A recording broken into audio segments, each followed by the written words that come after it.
Dears अस्सलाम वालेकुम। आज मौजूद आऊं आया अवां जो पंहिंजो सुल्तान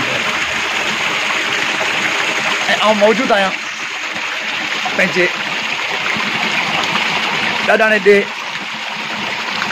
बंधड़ी लग झांगारा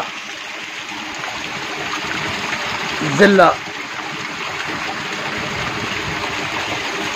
जाम शोरो ये असील मंजर, ये असील नज़ारा, ये मंदिर चश्मा।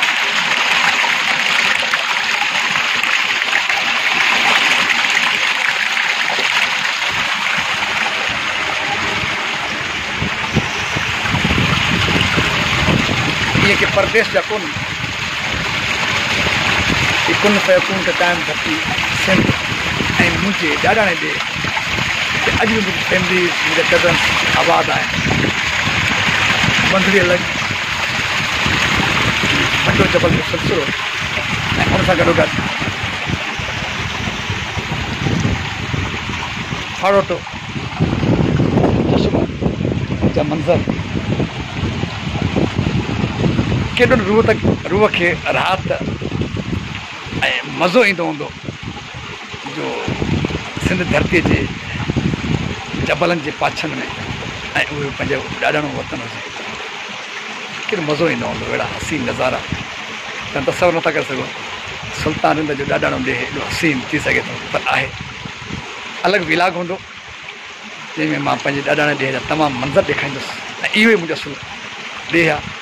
हूअं त बलोचिस्तान खां 400 साल पुराणो वाले किथां आहियूं, पर गुज़िरियल 400 साढी 400 सालनि खां असांजो ख़ानदान हिन पहाड़ी सिलसिले बडो जबल ऐं झांगारा बंधड़ी ही फाड़ोटो चश्मो ऐं हिते असांजा अबा ॾाॾा मालनि खे पाणी पीआरींदा हुआ ऐं चश्मनि मां पाणी भरींदा हुआ।